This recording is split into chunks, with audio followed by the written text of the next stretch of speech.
खुलुमबाय आं मुनिन्द्र महिलारी नोंथांमोनखौ महिलारी wide angle चेनेलाव बरायबाय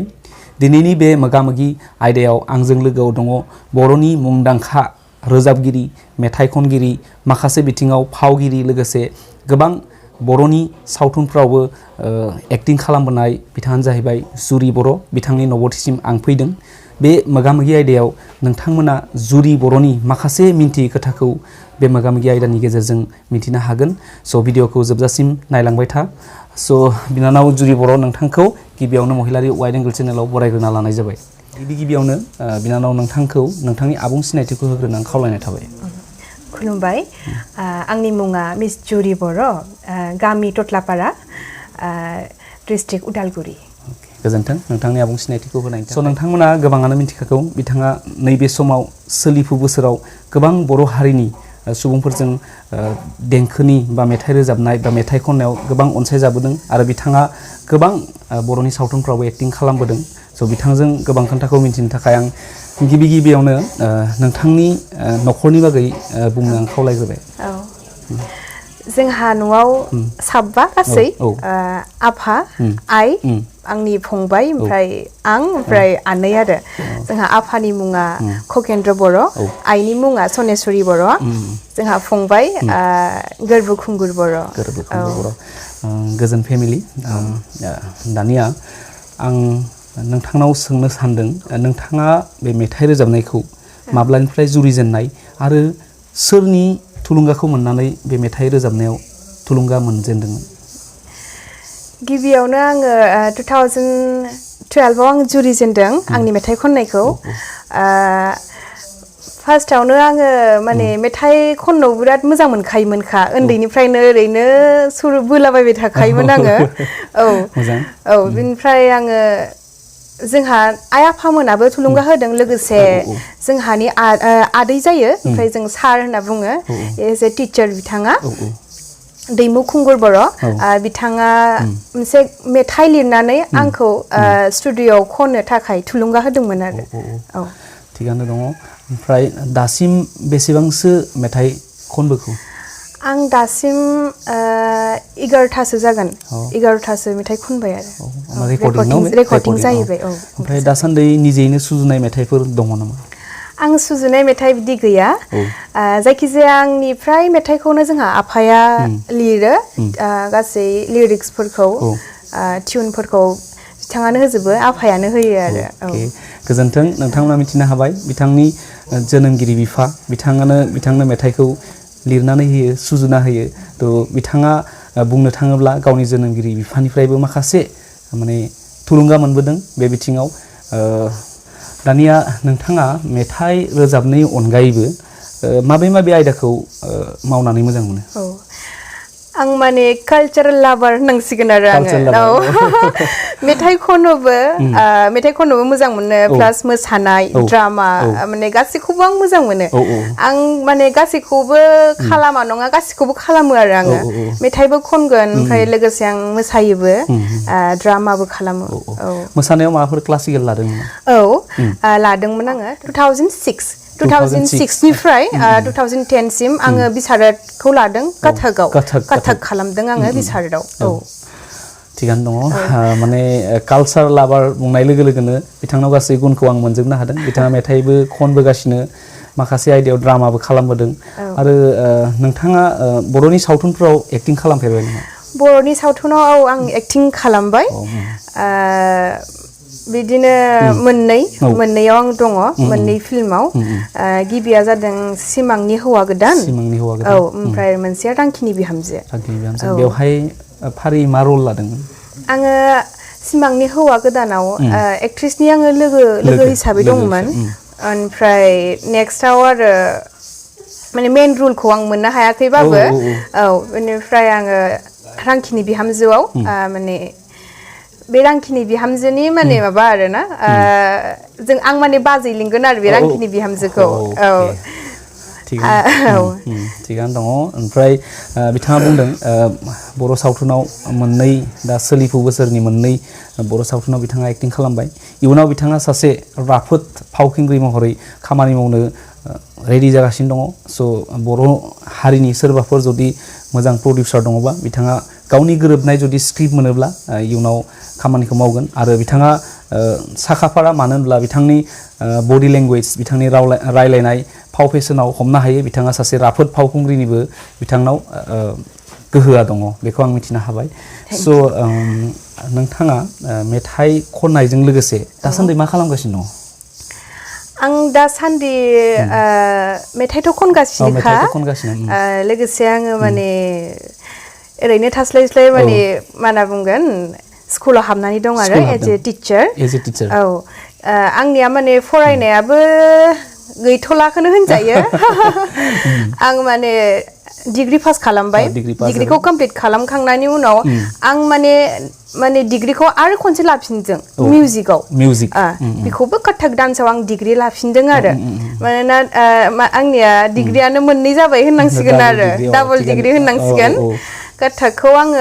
क'क्राझाराव लादोंमोन आरो 3 years course 3 years डिग्री बेवहाय थाहैदोंमोन नामा औ आं बेहाय थाहैदोंमोन क'क्राझाराव थाहैदों दानिया नोंथाङा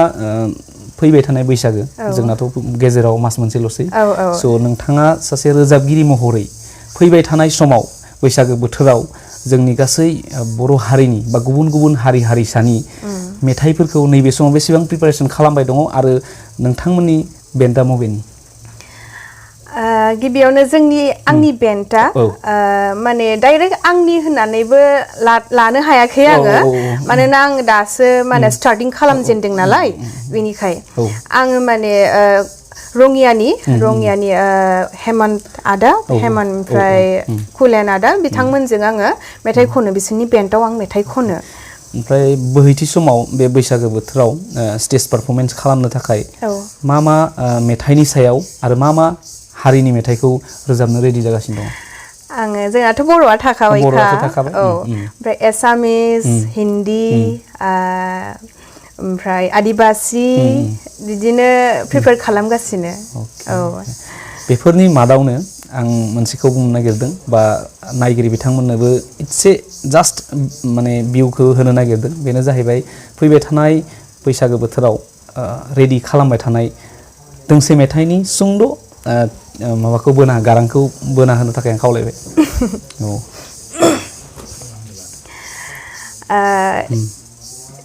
एसे बैसागु टाइपखौनो खनसै ना जागोन बैसागोबाथ' मोजां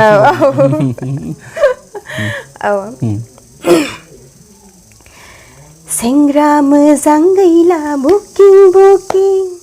सिख्ला मोजां गैला बुकिं बुकिं सेंग्रा मोजां गैला बुकिं बुकिं सिख्ला मोजां गैला बुकिं बुकिं खालि गैला ब्लें गैला महर मोजाङा खालि गैला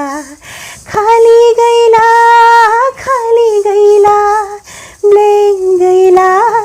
महर मोजाङा खालि गैला गोजोनबाय थारैनो बे मेथाइआ जोबोर गोसोखौ बोहोनो हागोन मानो होनब्ला बे समाव सोलिफु बे सिटुएशनाव जोबोर मुंदांखा जागोन मानो होनब्ला बेफोरबायदि बोथोरजों गोरोबनाय मेथाइफ्रा थारैनो गोसोखौ बोनो हायो स' नोंथांमोना जानो हागौ बिथांनि गारांखौ खोनाबाय थ' जेतिया स्टेज प्रग्रामाव खालामगोन बेनिख्रुइ मिउजिक थागोन बेवहाय गोदान टेक्न'लजिजों मेथाइखौ मिक्सिं खालामग्रा थायो बे समाव बांसिन खोनागोन स' आं दा मोनसेखौ सोंबावनो नागिरदों स्टेज प्रग्रामनि थाखाय जोंहा बैसागो बरायनाय बा बैसागो बिदाय होनाय बे बिथिङाव नोंथांखौ फोनांजाबनांगौब्ला कन्टेक्ट नाम्बारा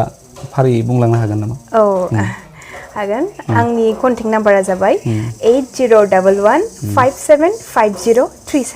अके बिथाङा गावनि पार्सनेल नाम्बारखौ बुंना होबाय स' नोंथांमोना थोंजोङै बे नाम्बाराव कन्टेक्ट खालामहरनो हागोन नोंथांमोना बैसागो बरायनाय बैसागो बिदाय होनाय बेबायदियाव बिथांखौ कन्टेक्ट खालामहरनो हागोन सोलिफु फैबाय थानाय बैसागोआव लोगोसे माखासे मेथाइखौ नोंथांमोना जुदि नोंथांमोननि लिरनाय मेथाइफोरखौ बिथांनि गारांजों रेकर्डिं खालामनोब्लाबो बे नाम्बाराव सोंलुखौ सोंहरनो हागोन बा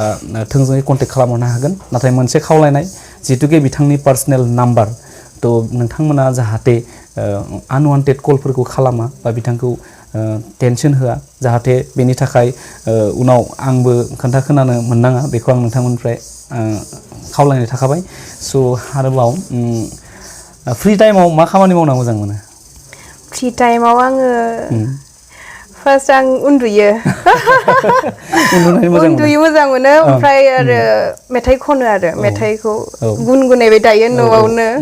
औ ओमफ्राय सासे खनगिरि जानांगौब्ला नोंथांनि बायदिब्ला मा गुन थानाया गोनांथि दङ सासे खनगिरि जानांगौबा गिबियावनो बिथाङा मेथाइखौ माने मेथाइ खननो जोबोद माने गोसो गोनां जानांगोन मानोना गोसो गैयै मानसिया माब्लाबाबो खननो हाया माब्लाबाबो जायखिजाया खामानियाव गोसो गैयै मानसिफोरा गोसो होनो होनबाबो हाया मानोना नों मेथाइखौ खनबाय थाग्रा मा होनना बुंगोन खननो गोसो थानाय जाखानांखागोननोखा लोगोसे औ थिगानो दङ नोंथांमोना बिथांनि बागै माखासे खोथाखौ दिनै मिथिनो मोनबाय बेजों लोगोसे बिथाङा फैबाय थानाय बैसागो बोथोरनि थाखाय नैबे समाव जोबोर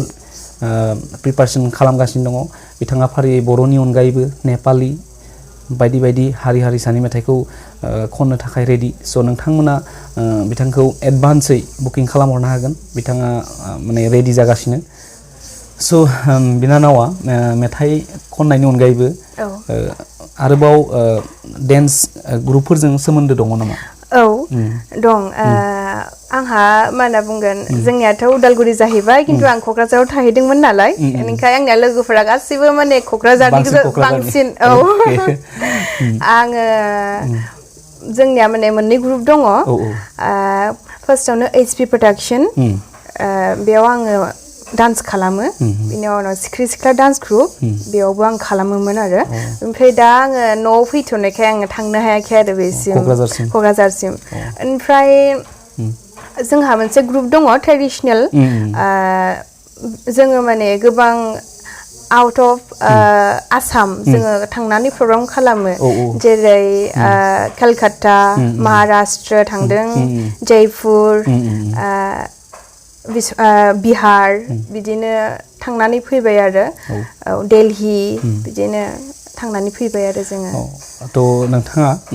माने आसामनि बाहेरावबो माखासे पारफर्म खालामबोबाय बेवहाय ग्रुप डान्सआनो जादोंमोन औ जोंनि फक डान्स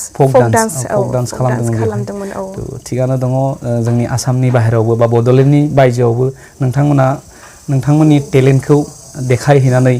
बर'नि हारिमुखौ एसेब्लाबो जौगासारनायाव खामानि मावबोदों